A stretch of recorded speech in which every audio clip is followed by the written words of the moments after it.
What is up, Evil Dead fans? I got a package in the mail today. It's from UltraFX Studios. You know the man, the myth, the legend, Roger Allen Baker. The man who made my power glove. The man who knows perfection and improves on things and makes things better.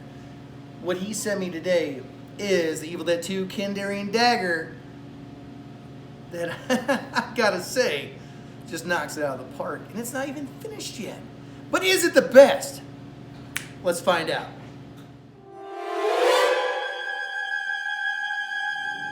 Okay, before we get started, let's give a little backstory on this dagger.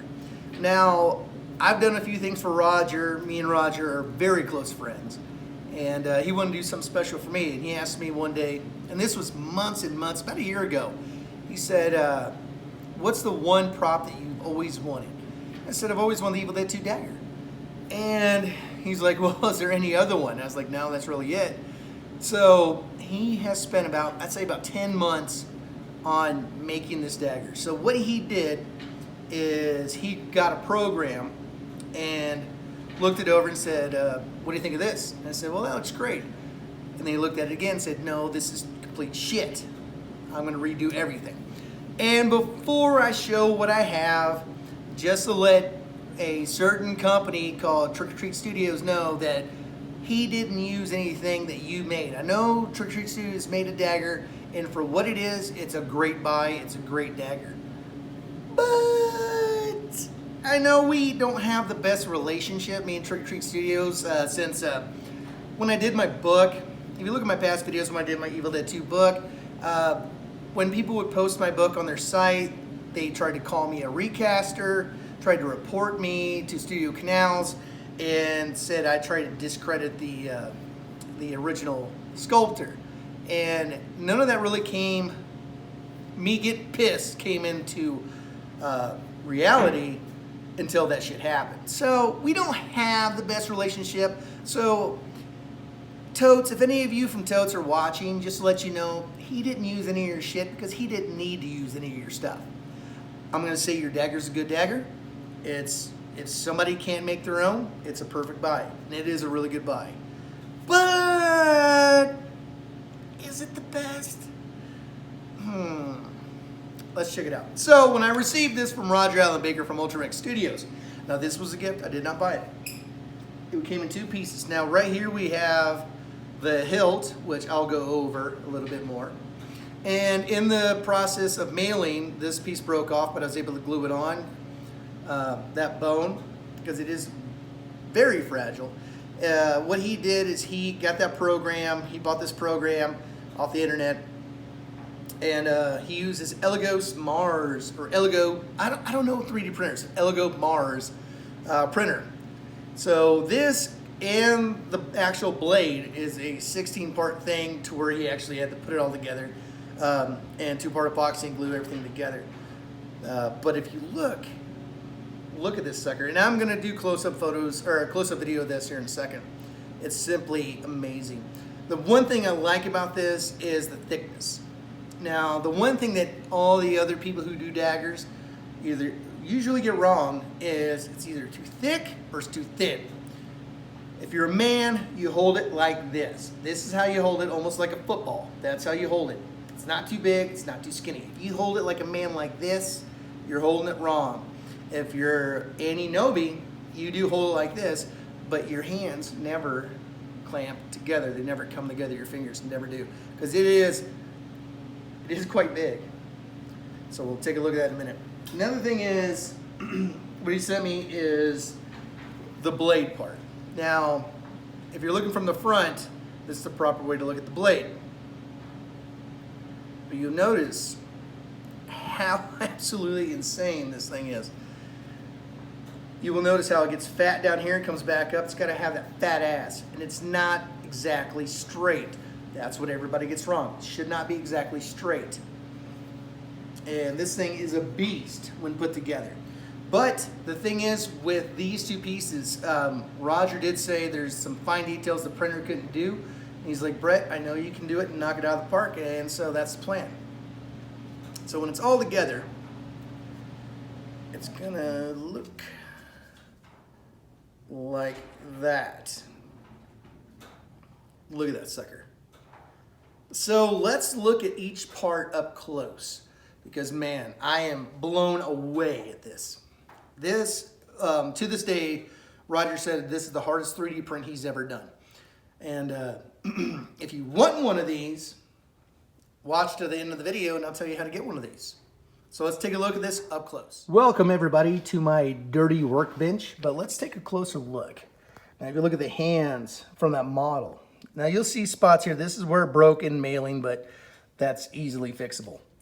Right here, you can see the undercuts of the hands, of the bones. You can see the teeth detail and the undercuts, especially in the rib cage. This thing is simply awesome. And the one thing I like to do with anything that I ever get and anything I ever do is I like to go through with a fine-tooth comb to make sure everything is perfect. And Roger, I gotta say, he knocked it out of the park. And I absolutely love this. Love it to death. Look at the front of the face, right there. The one thing he said is definitely go over the back. He said there might be some lacking details. He's like, Brett, I know you can do it, and that's your job for this. And I'm like, yeah, no problem. So the back is really what I'm going to be looking at when I actually fix little small details here and there. And if you think the sizing is wrong, just wait, just watch. I'm going to show you some different sizes, but this thing turned out just so fucking good. So we got that part, we got the hilt. Now let's look at the blade a little up close. Now if you look right here, this is what he printed here. This is, all together, it's about 16 different parts. It's so good. Got the flat part right there, flatter areas right there. And like I said, look at that bend. But this one I'm going to go over a lot. There's a lot I really want to do this. And excuse me, and other small details with this part here, but it is simply awesome. So let's look at it full scale. Okay, right here we have it sitting together. I actually have it taped together right there and kind of sitting in position. Now if you look at that blade, the one thing that I really like about this, and I'm not going to talk about any other person who's ever made one of these or any company, like I said before, that's made one of these, is this side especially. You notice how it comes down and then curves up a bit, has that fat ass. That's what's supposed to have. That is Evil Dead 2, 100%. Let's take a closer look. And notice how you get that thinner side right there. Looks very thin over there, but the other side has that fat ass, and man, I just love that fat ass. And look at that. You can see the tape right there, all the detail. Now the next thing we're going to look at here is the size of the bones. Now I have a chicken bone right here. Now this is a leg bone. We're going to see how close that Roger got with sizing this. Actually, it goes on that way. Nailed it. Nailed the length, nailed the size. Of course, every chicken's a little bit different. It's going to be a little thinner, depends on how it was stripped down. The next thing is, I'm going to compare this right here. This is a wing bone. We have a wing bone right here.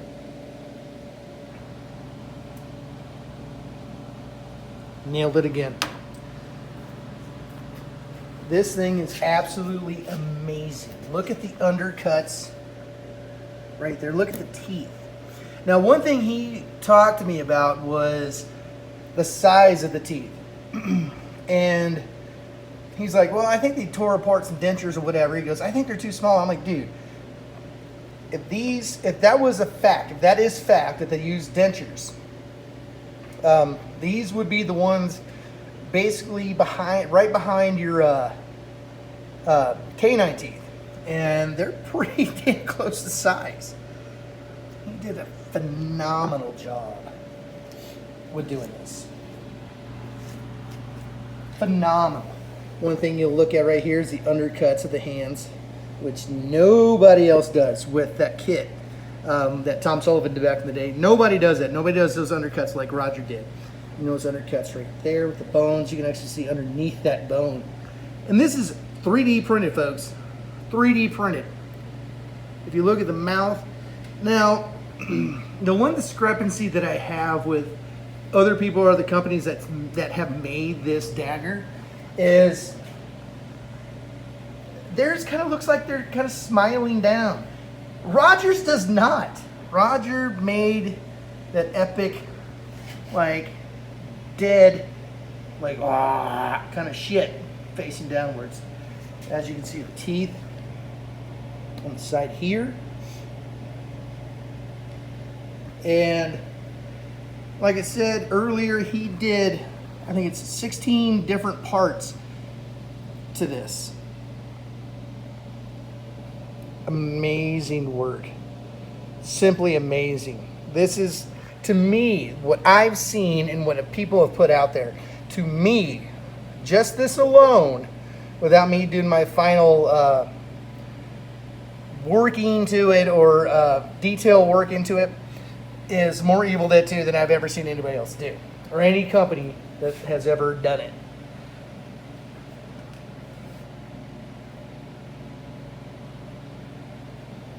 And you want to know why I kept those chicken bones?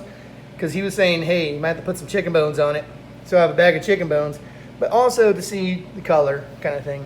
And I will do the final paint after all the final detail. I will go over everything with a fine-tooth comb. But it is simply amazing what he did. With the teeth right there.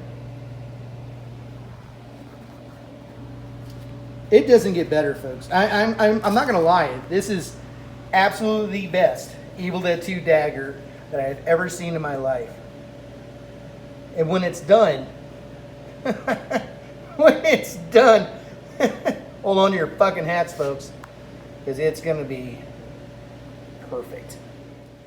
All right, so what are my thoughts on UltraFX Studios Kandarian dagger from Evil Dead 2? This is what I gotta say.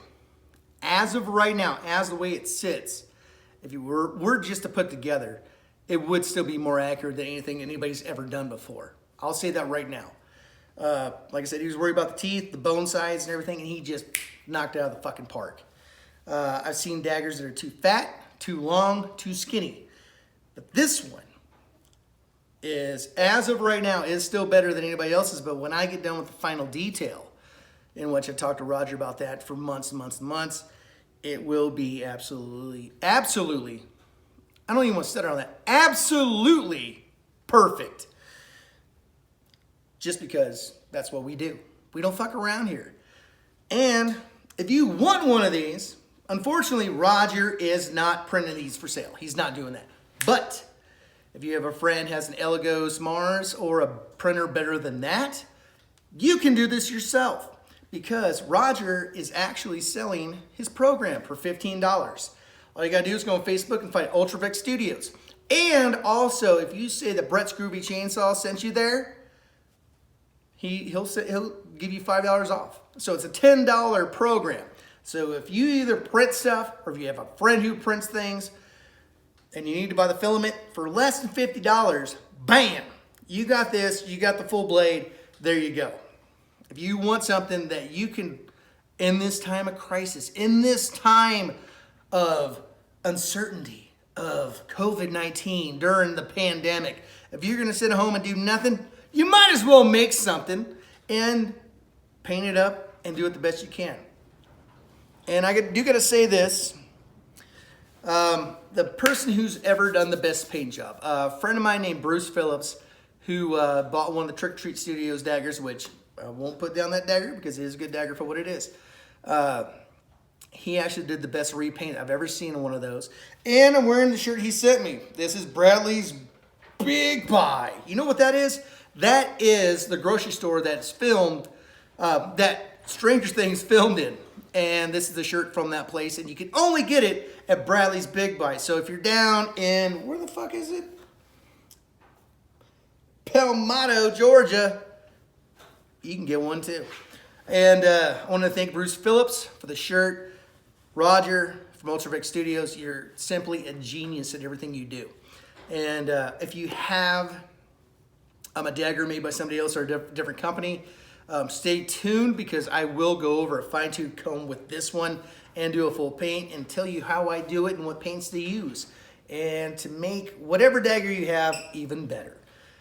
And like I said, if you want this specific dagger, you want this hilt, you want that blade, and you want this one, because it will be better than everybody else's. I'm just saying it's going to be because already it is, without it even being finished.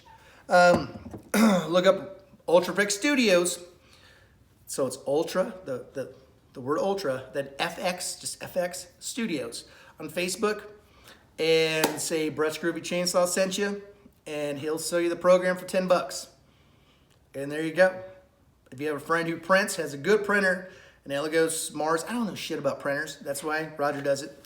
Elegos Mars are better. You can do that yourself for less than $50, including the filament. You can do that yourself. So, yeah. And one last thing. Brian Chiensworth, a friend of mine out in LA. He's an actor doing some really cool shit. It's his birthday today. And I want to wish him a very, very happy birthday. And I will bullshit with you again soon sometime. And he's a fun guy to talk to.